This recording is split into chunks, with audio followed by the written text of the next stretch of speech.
A continuación, vamos a darle la bienvenida a Ricardo Céspedes, La muerte como almacén de la vida.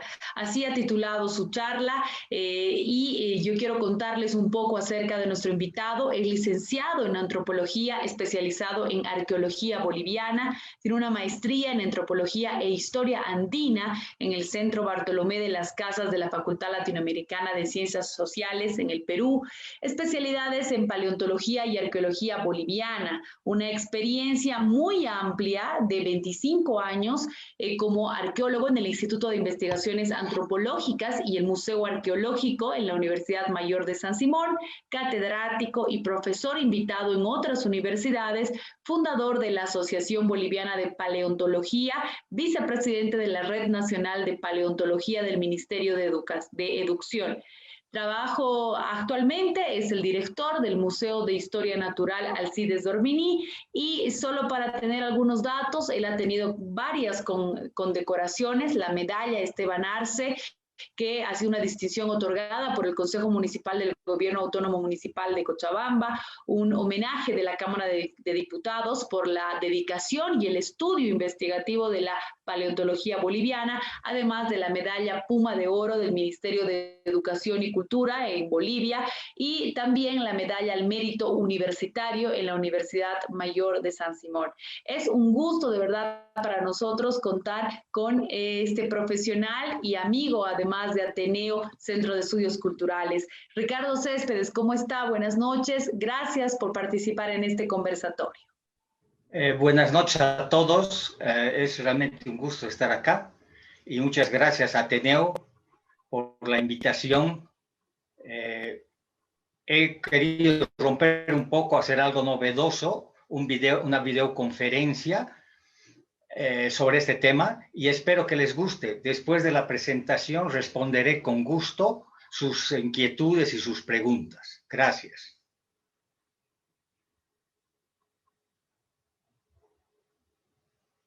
La muerte, durante la historia de la humanidad, fue siempre un paradigma de la vida, ya que nuestras sociedades no podían explicar el porqué de la muerte, la pérdida de nuestros seres queridos, siendo que esta incógnita es la que nos conduce, como hombres, a creer en los espíritus, en el alma inmortal, en la recreación de la vida después de la muerte.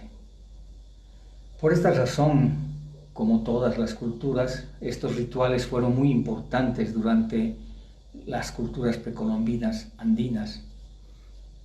Especialmente dentro del mundo andino, es mucho más conocida la historia de la muerte, representadas por las pérdidas de las personas, sino realmente el renacer de ellas.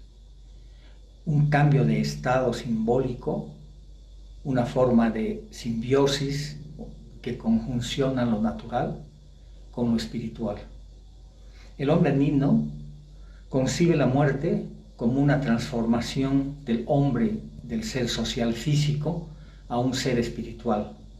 Ellos se transformaban en hombres cerro, hombres montañas, hombres picos, nevados, que conducían el agua, fertilizando así las tierras, revitalizando los ciclos agrícolas, colosos pétreos que se encargaban de controlar el territorio de los hombres. Estos gigantescos mojones que custodian los valles húmedos en los cuales los suelos se transformaban gracias a sus nutrientes, tenían buenas cosechas, fertilizando así todo lo que el hombre había producido. Con ellos podemos citar muchos, como por ejemplo el Tata Illimani, el Apu Tunari, el Tata Sabaya, el Apu Porco. Eran grandes hombres de linajes importantes que murieron y adoptaron la forma del cerro. Se transformaban en verdaderos dioses dentro de la genealogía andina, quienes eran generalmente benevolentes con sus semejantes, los hombres, brindándoles abundantes cosechas, animales, etc. Siendo también en algunos momentos crueles, que con su furia podían hacer explotar grandes montañas, botando lavas y cenizas por doquier. Como también podían traer cantidades de lluvias que inundaban las tierras o arrancar los terrenos con heladas y granizos. Son estos espíritus de los antepasados transformados en cerros que permitían también la supervivencia de los clanes o linajes, los recuerdos históricos de los antiguos gobernantes, cuya tradición oral permitía conservar mediante relatos, ¿no?, todo lo que se originó en esta sociedad.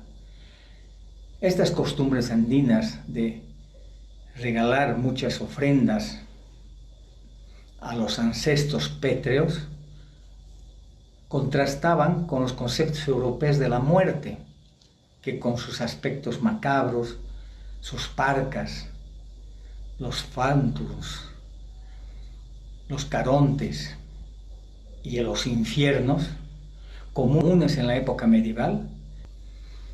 Para entender mejor esta fuerte tradición de los pobladores de las tierras andinas,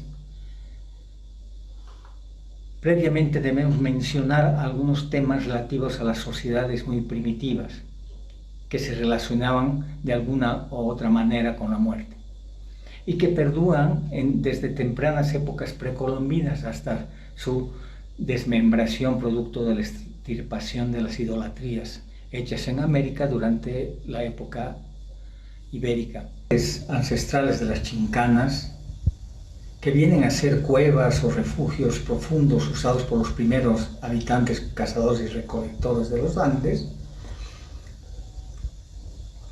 que posteriormente fueron empleados como almacenes y usados posteriormente como grandes cementerios.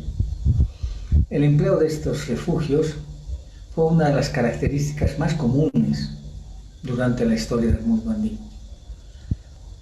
Estos hombres, con culturas líticas muy desarrolladas, ocuparon también varios abrigos rocosos que resguardaban las inclemencias climáticas. Es justamente en estas paredes rocosas de las cuevas y los riscos que estos hombres precerámicos pudieron expresar mediante el arte rupestre su estado de ánimo y las inquietudes de su cultura. Fue transcurriendo el tiempo en estos pastos que alimentaban antiguamente a los numerosos rebaños de camellos salvajes, poco a poco fueron reemplazados por recuas de animales domésticos como la llama y alpaca. Y en los valles se producen extensos cultivos, surgiendo así uno de los cambios más importantes de las sociedades. Construyeron aldeas con casas de barro de planta circular, confeccionando alfarería sin decoración. A este gran cambio agrícola se lo considera como el periodo formativo y surge aproximadamente 1000 años antes de Cristo. Los camellos domesticados no solamente fueron útiles para la provisión de carne, cuero, hueso, sino se los comienza a emplear como bestias de carga, desarrollando así las primeras caravanas que les permitían transportar sus productos a otras regiones lejanas. Curiosamente, estas caravanas de llama cruzaban constantemente los grandes pastizales y humedales que otrora fueron lugares donde estaban sus animales salvajes.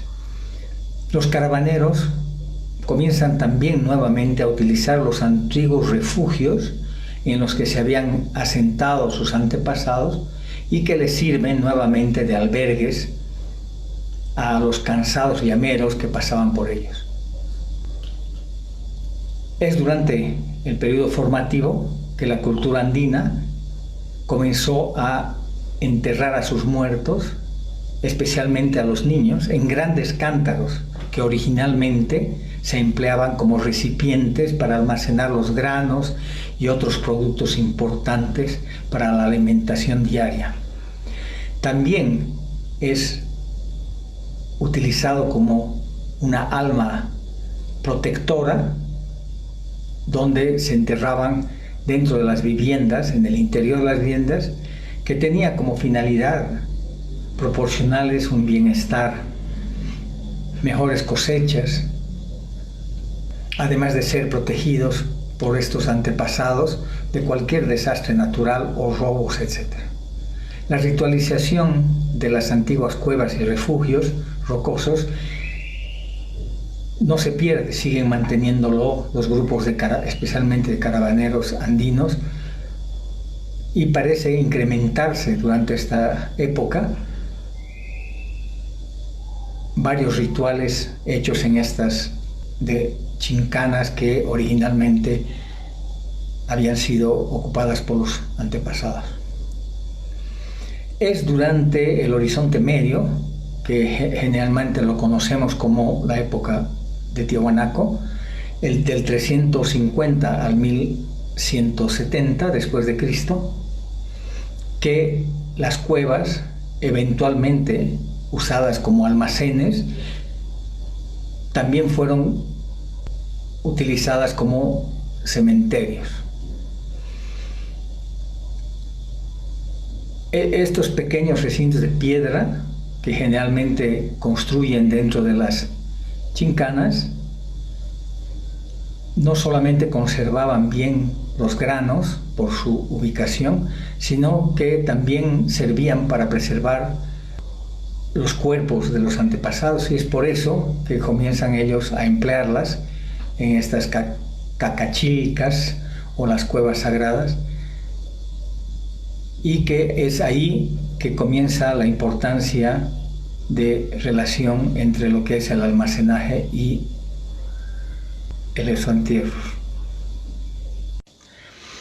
Este ritual de entierros en riscos parece estar relacionado con las tradiciones de los achachilas y los apus, ya que están ubicados en sectores referenciales.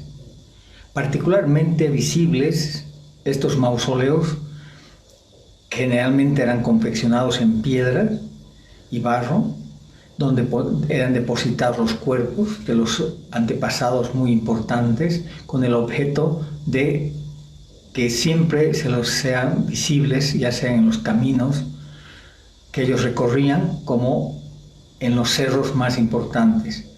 En estos ejemplos los encontramos tanto en Tacora o Pulacayo en Potosí, o Mereque y el Cerro Balcón en el Valle de Cochabamba. Mausoleos que eran ricos en ajuares funerarios.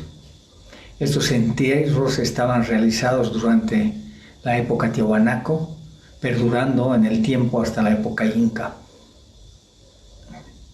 Esto correspondía a la rememoración de la genealogía ancestral.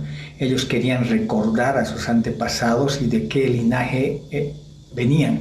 Por esta razón los conservaban a estos sitios como lugares realmente sagrados.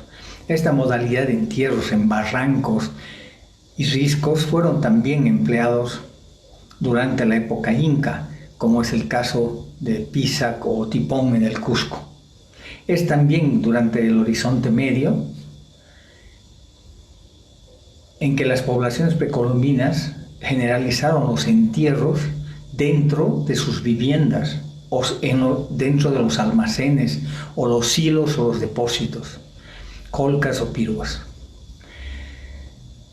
Se construyeron también mausoleos en forma de silos, hoy denominados chulpares, imitando la arquitectura de los silos de almacenaje, depósitos de carácter doméstico, donde se conservaban las cosechas, granos de maíz, tubérculos, entre otros productos, destinados individualmente a eso. Estas grandes construcciones de silos, chulpas, eran exclusivamente para conservar los cuerpos de los difuntos, cuyas momias eran reverenciadas y algunas veces extraídas de los sitios para ser paseadas durante las épocas de conmemoración. Estas similitudes entre la arquitectura de los silos y las estructuras prehispánicas de los chulpares podría señalar la relación entre la conservación de los productos y la intención de preservar así las momias de los grandes e importantes personas que vivieron en la comunidad. Esto se remota desde miles de años atrás hasta la época inca, conservados hasta hoy en esos rituales. Tenemos hasta comunidades como la Chipaya, en el altiplano boliviano, que sacan muchas veces a los muertos de las tumbas para festejar con ellos el Día de los Difuntos. Es así que la descripción de los silos incas del Cusco, relacionadas por el cronista Garcilaso la Vega, por ejemplo, evoca muy bien esta forma de fusión entre la estructura de almacenaje y la relación con los chulpares en los Andes. Esta descripción son corroboradas con los dibujos realizados por el cronista Guamán Poma de Ayala en 1615, quien describe perfectamente la relación silos-chulpas en sus dibujos realizados en su obra magistral, la primera nueva crónica del buen gobierno. Las semejanzas son evidentes. Las estructuras de los chulpares estuvieron inspirados en las pircas y las colcas de almacenaje y fueron en origen verdaderos almacenes de vida para sus antepasados, monumentos funerarios ubicados en los grandes cerros o en los lugares visibles para que siempre recuerden el origen de su dinastía. Algunas torres funerarias chulpas representaban a veces no solamente las montañas protectoras, ya que presentaban varias decoraciones que parecen evocar a sus ayllus, a los cuales pertenecían los difuntos. Muchas de ellas se encuentran en la región de Oruro, en Caracas. Llevan hermosas decoraciones geométricas de distintos colores que representarían el tejido del ayllu, el personaje en el que fue enterrado en ese mausoleo. Sabemos que los textiles marcan hoy las diferencias étnicas de los ayllus que corresponden a una dinastía de sucesión. Por esta razón los textiles eran considerados como la segunda piel, como habla el famoso antropólogo John Murray. Es por eso de hablar de la muerte en los Andes, es hablar también de la vida, de esa vida que quedará para siempre, mostrando la dinastía que tuvieron sus antepasados. Es de preservación del linaje, siendo entonces la muerte un verdadero almacén de vida.